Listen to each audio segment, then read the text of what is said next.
Welcome to Tough Talk Media, where real conversations shape real impact. Join us as we dig deeper into thought-provoking perspectives that challenge, inform, and inspire action. Subscribe today and be part of the conversation. But let's get started with the very first one. Reverend Ladi Thompson, who is a security consultant, joins us virtually. Reverend, thank you so much for coming on the program. The pleasure is always mine. But I will start by asking you to give your interpretation of the multiple characterization of what is playing out. On one hand, according to the UN Genocide Convention, defining genocide as in terms of intent, not necessarily skill. The American government saying Christians are being killed, the government is not doing enough. The government is saying, yes, they are killed, but others are killed as well. We're not talking about the issue of sovereignty. There are so many issues. There are conspiracies around in between all of this. So let me just allow you give us your own interpretation of this multiple characterization, and we can zoom in into some of the nitty-gritty of the issues. Thank you very much. My take is this. What makes us human? One of the things that makes us human beings and not beasts is the ability to think lucidly. If a nation has 200 and something million plus people, if for whatever reason, as much as 200,000, 300,000 people are dying, 400,000 people are dying over a span of 15, 20 years of something that is not right, I would think that a right-thinking nation, its priority would be to diagnose properly and then stem the problem. There's something wrong with the way the Nigerian is thinking, and I believe that's what we need to correct first of all. First of all, I want to say, whatever we're discussing right now, let's make it about the future, not the past. For 15 to 20 years, I spoke on this station that there's a global resurgence of religious extremism that's templated across the world, and it has a local expression in Nigeria. And I said to us that it's a hydra, if I remember very well. And I said to you that it has a religious cover. And I pointed out to us that its religious cover is exploitative because it had realized that in Nigeria's foundation, because of the divide and rule foundation that we have, religion was an issue. So it exploits that opportunity to create an enmity between classes. And I said from the 1990s upwards, for the first 10, 15 years, it was consuming Christians. Not only consuming Christians, it was systematic. We're talking about the rape of young girls. We're talking about kidnappings.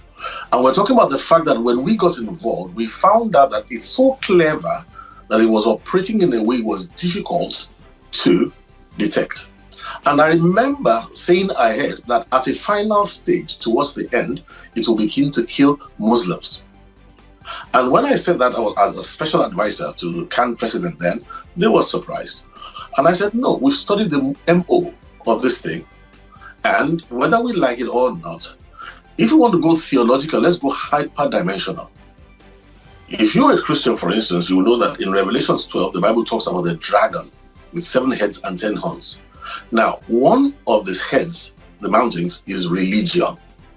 What you're up against is a dragon, and it uses not only religion, but education, but you name it. I'll give you a good example. In the years, I remember we had a meeting, and a journalist in Lagos there picked up something we pointed out in a meeting, that a textbook contained classical conditioning of the minds of students and was an approved textbook in a Nigerian school.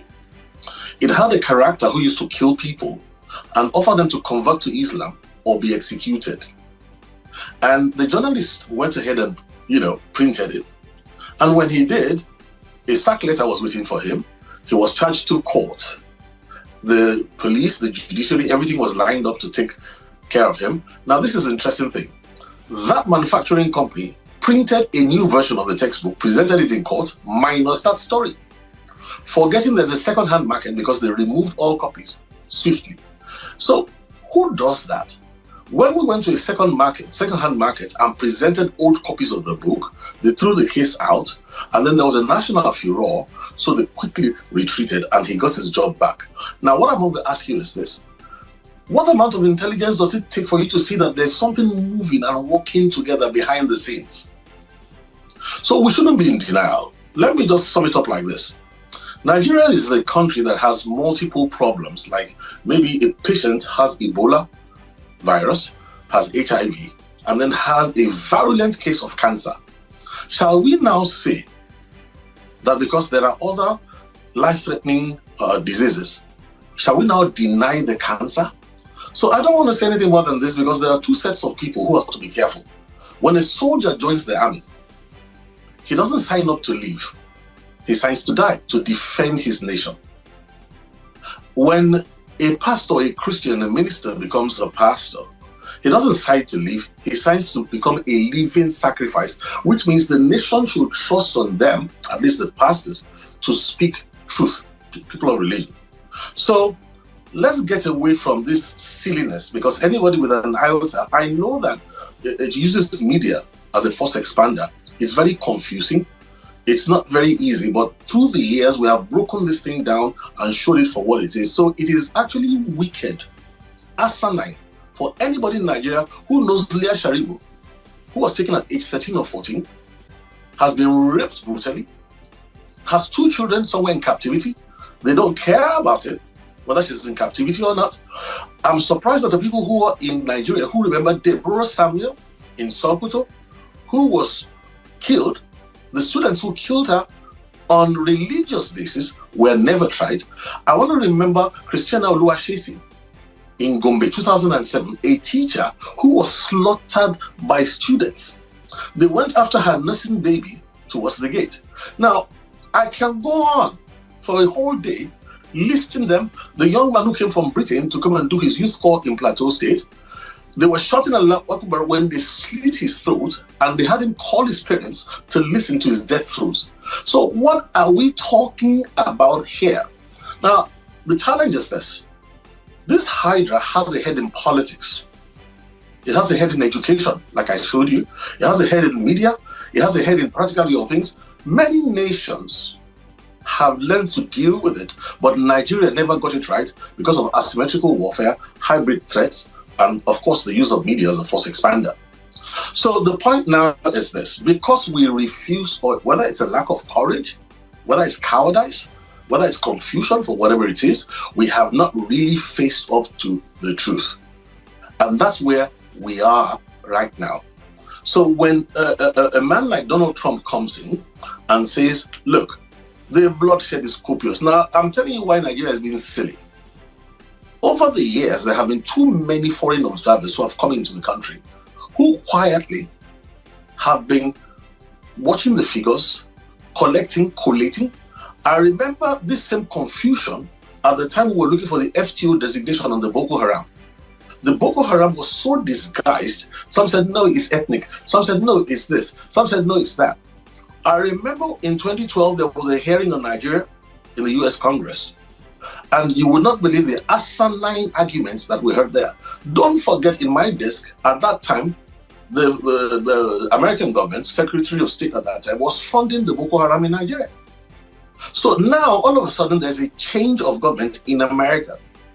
And there's somebody who's not going to cooperate with, look, on the global level, there's something called the pacification of terrorists with territories. All right. Now, that is what is going on. All right. But all of a sudden comes a president who says, no, we won't do that. So let's get out of denial and protect the future of our children. What should we do now is what we should be talking about. Not all this politicking, spreading money around, being silly with our future. Indeed. The same thing I spoke on just a minute. I spoke on this program some years ago when an Al-Qaeda member was appointed a federal minister in Nigeria. And I remember I said it publicly, because we are living sacrifices. Why is that happening in a nation? And why are we pretending? Indeed, Reverend Thompson, we've listened to you over the years speak to these issues in what seems a clairvoyant manner, and it appears as if they're playing out right before us now. Speaking of which, let's understand how we got here in the first place. And I recall here Senator Ted Cruz's legislation before the U.S. Senate, which, by the way, has not gone through, but President Trump has exercised his executive powers to designate Nigeria a country of particular concern. The bill 82747, also known as the Nigeria Religious Freedom Accountability Act of 2025, seeks to compel the U.S. government to designate Nigeria a CPC, country of particular concern. And we understand that there have been hearings conducted on this particular bill, and representation of Nigeria was denied at that level. Help us understand who are those that you consider may have presented this legislation or presented petitions before the U.S. Congress, because we understand that there are some Nigerians over the years who have appealed to the international community, to come to the rescue of Nigerians who were being killed. Does this have a Christian coloration, Reverend Thompson? I think it has a coloration of what we call the defense of religious liberties. I'll give you a few more examples. Go and read the Nikitobi report. In the Nikitobi report, there was a recommendation that the Commissioner of Police that was complicit when the churches were being burnt, when Christians were being targeted in Plateau State. The recommendation from Nikitobi was that he was to be dismissed with ignominy. Instead, he was rewarded and became the Inspector General of Police in Nigeria. So what am I trying to point out to you is that, look, let's not forget about America. Are we saying we don't value the life of our people? Are we saying that we're not aware that this thing had a religious cover? And I keep saying religious cover because it is a supremacist ideology. That I went to Ahmadu Bello University, and there are multiples of Muslims all over Nigeria who are not murderers. But because this thing wears a religious disguise and nobody blows the cover of the disguise, instead, the government reinforces it. Let us look at the governorship of El Rufai. If we begin to quote what he said, the things he did, and we begin to look through the years, we don't need the American government to come and tell us that we have devalued human worth, and you will never build a successful nation when you devalue human worth. So when it comes to the American government, there are processes that they have. But the question I want to ask you is this. If your daughter was picked up at age 12, and 29-year-old men were raping her continuously, and I've had to deal with many children like that. I've had to do trauma counsel for them. How do we talk to their parents? Are you sure these are the questions that we'll be asking? Let me tell you the truth. Bunker Sampson, go and find out who that is. Rose Northcott, go and find out who that is. For the Gajere's family, find out who those people are. They couldn't care less whether it was Donald Trump or Donald Trump. If somebody comes to finally tell Nigeria, you can't keep doing this, and I will tell you why it is pertinent. The Hydra, terrorism is a global affair. It's not local alone. So to protect their own interests, many countries of the world also, what the former administration was doing was to trade Nigeria off to the terrorists to keep their own territory safe. Now here comes the president who says, no, we're not going to do that. We're going to do this instead. And you have heard this also. It's also killing Muslims, which we predicted it will do in its latter phases. So for me, what Nigeria should be doing right now is not a matter of what Trump said was that if the Nigerian government does not protect its citizens, then there will be a consequence. Now, the question is it true that the value of the life of a citizen in Nigeria is of no value? Is it true that there's a predatory class that has no future for the average citizen in the country? Now, if this is true, why don't we address it by seeking cooperation, by setting up an ombudsman? Because you see, what is happening is this: the media is involved in this. And you don't forget that Nigeria, there's money flying around. I've been in this for years. 30 pieces of silver. There's money flying around, and what happens is that instead of asking the right questions, instead of facing the matters at hand, money begins to change hand. Then you find that even religious leaders begin to speak from both sides of the mouth. Let us call a spade a spade. This is not working. Let us reformat this country. Let us look to the future of our children. Let us not wait for America. Look, whether it's the American president, whether it's the British prime minister, and all that is not the issue. Is blood spillage going on? Yes. Scorched earth policy? Yes. While I was dealing with Plateau State, go and ask the governor of Plateau State then, Jonah Jan, what his experience was. And at that time, we told them in Benue State, get ready, you are next. How come we say you are next, it gets to Benue? And after Benue, we said to them, Kwara, you are next. And after that, Southern Nigeria, get ready. Now, are we paying attention to these things, or are we still quibbling, allowing ourselves to be divided by people who have collected 30 pieces of silver, who will sell their children's future so that they can enjoy today? We can't afford that. All right, so for me, the emphasis is not on the fact that for the Christian who's been slaughtered and who has been slaughtered through these years, and I should know, for them, whether it's Donald Trump, Donald Trump, or whoever it is, it's answered prayer. For Muslims who have conscience in this country, it's answered prayer. So we are not going to be blinded by political ambitions to the point where we will sell the future of our children. All right, Reverend. So my counsel is, yes. I want to pick up the president's quote.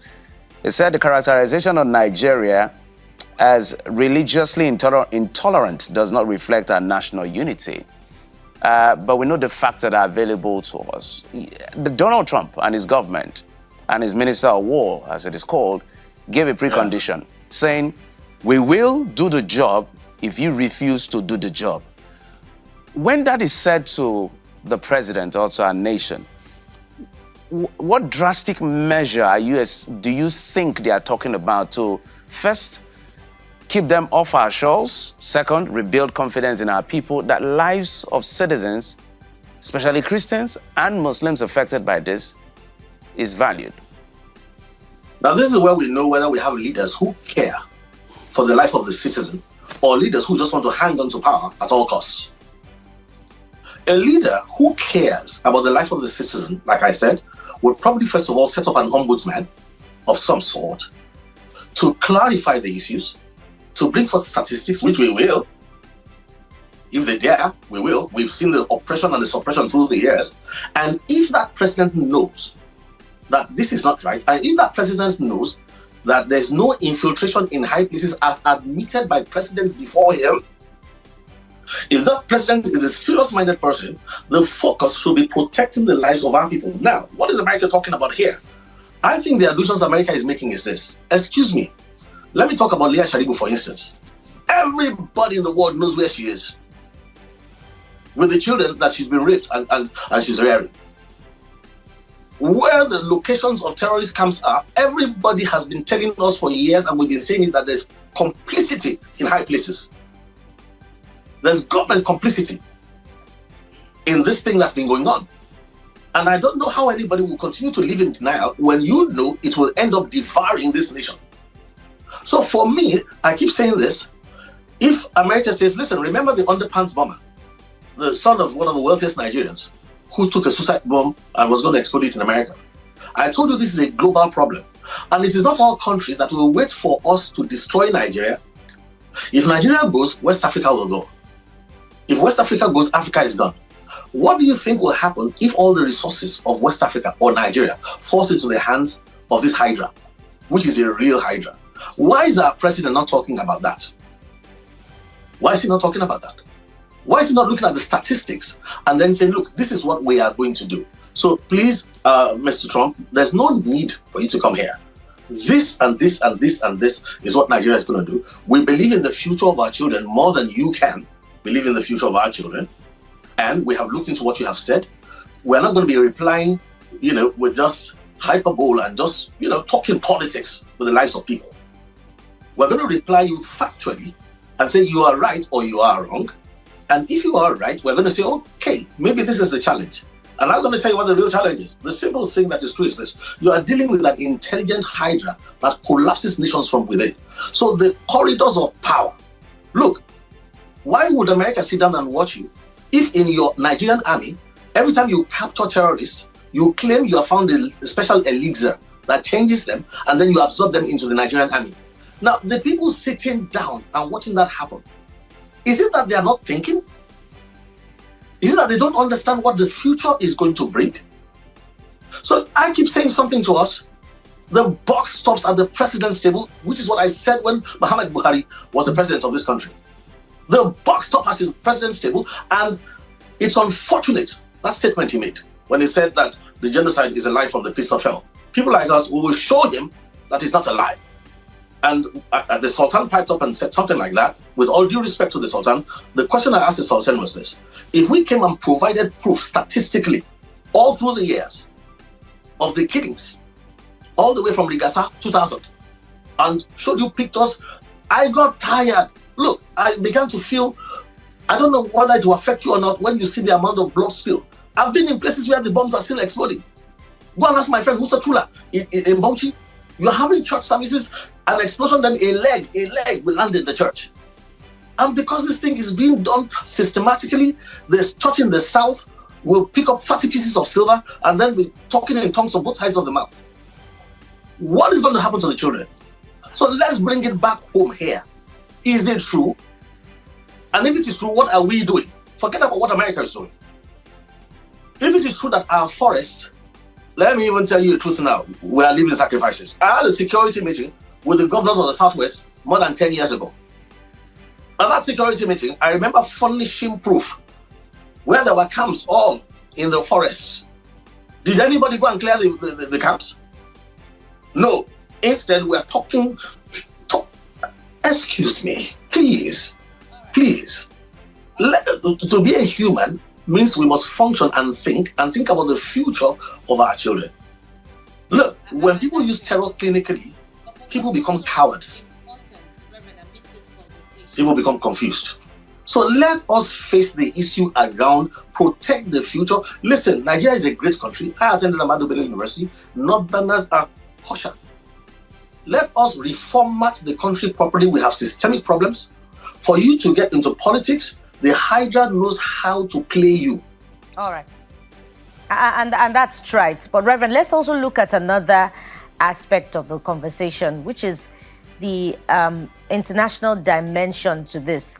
And I'm just going to ask simply, without any leads, what's in it for the United States?